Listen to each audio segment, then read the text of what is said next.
Assalamualaikum warahmatullahi wabarakatuh. Pada kesempatan kali ini, Ibu akan menjelaskan tentang teori dualitas.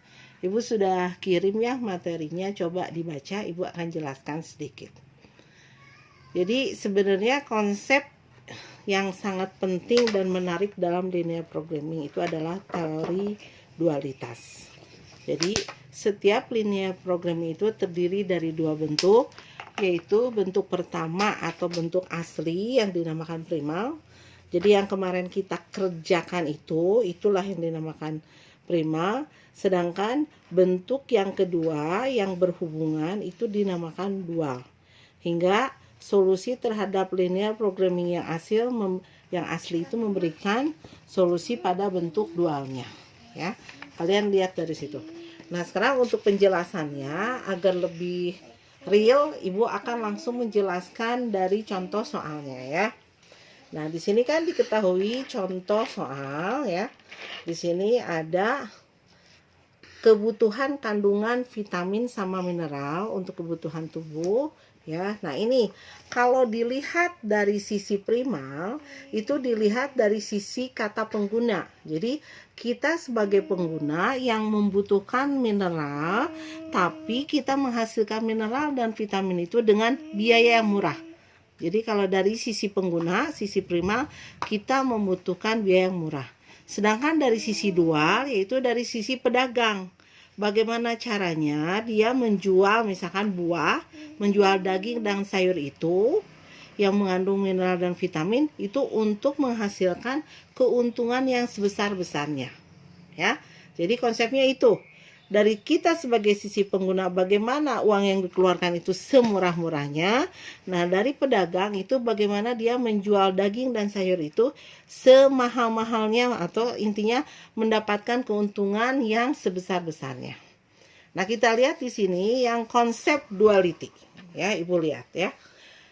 Dari soal yang di atas tadi, ini kalau dibikin linear programmingnya itu adalah menjadi minimasi Z sama dengan 3x1 ditambah 2,5x2. Dimana kendalanya atau syaratnya 2x1 ditambah 4x2 lebih besar sama dengan 40. Nah, kemudian yang kedua kebutuhan vitamin ya, 3x1 tambah 2x2 lebih besar sama dengan 50. Kenapa 5 besar? Karena paling minimal kita harus membutuhkan vitamin itu 50. Dimana X1, X2 sama dengan 0. Nah, ini bentuk primal ini kita ubah menjadi bentuk dual. Nah, lihat ya di PowerPoint yang Ibu kirim yang nomor 1 penjelasannya ya. Koefisien fungsi tujuan masalah primal itu menjadi konstan sisi kanan masalah dual. Ya, kita lihat mana yang dimaksud dengan koefisien fungsi tujuan. Nah, ini nih yang 3 dan 2,5 ini menjadi ya konstan sisi kanan di dual atau di kendalanya ya, dan sebaliknya konstan sisi kanan primal itu menjadi koefisien tujuan fungsi dual. Ibu sengaja ya pakai bolpen yang warna-warni itu biar ini nih ya. Ini kan konstan, kendala ya. Itu menjadi fungsi tujuan di dual. Ya, biar kalian paham. Itu nomor 1. Nomor 2, tanda pertidaksamaan dibalik. Ya, kalau di sini lebih besar sama dengan, ini lebih besar sama dengan ya. Nah, di sini menjadi lebih kecil sama dengan. Oke? Ya. Nah, kemudian sekarang yang nomor 3, tujuan diubah. Jadi fungsi tujuan dari minimasi itu menjadi maksimasi. Ini minimasi, ini menjadi maksimasi. Ya, itu nomor 3. Jadi kalau misalkan di primalnya ini maksimasi, maka di dualnya pun itu harus minimasi.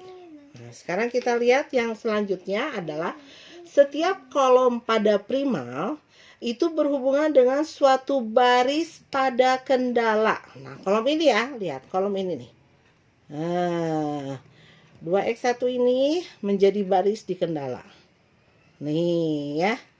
Jadi 2x1, 3x1 itu menjadi 2y1, 3y2. Ya. Nah, dan sebaliknya. Jadi banyaknya kendala dual itu sama dengan banyaknya variabel primal. Jadi ini nih, kendala dual ada 2, maka di sini pun ininya ada 2. Ya. Atau nomor 5 nih. Setiap baris pada kendala pada primal. Nah, ya.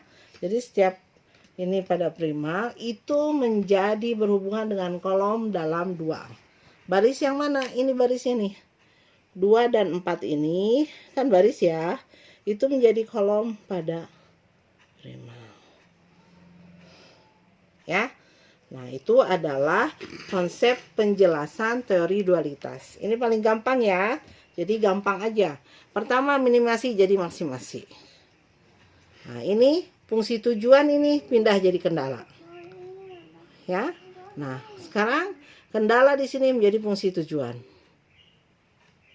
Kolom ini menjadi baris ini. Tanda lebih besar menjadi lebih kecil. Dan jangan lupa yang terakhir, untuk prima ini X, ini Y. Ya, biasanya gitu ya. Jadi Z-nya berubah menjadi W, X-nya menjadi Y. Ya. Itu adalah penjelasan tentang teori dualitas. Nah, teori dualitas juga ada metode dual simplex ya. Nah, untuk sekarang ini Ibu jelaskan hanya metode dualitasnya aja. Nanti untuk metode dual simplexnya Ibu jelaskan setelah UTS. Biar kalian tidak terlalu banyak ini ya. Nanti UTS-nya sampai dengan metode dualitas. Jadi metode dual simplexnya nanti Ibu jelaskan after UTS ya, yang pertama kali sebelum kita masuk ke metode transportasi. Oke, demikian penjelasan dari Ibu. Ibu harapkan kalian bisa paham dan Ibu minta jangan pernah ada yang mencontek atau yang memberikan contekan ya, terutama nanti pas UTS. Oke, wabillahi taufiq wal hidayah. Wassalamualaikum warahmatullahi wabarakatuh.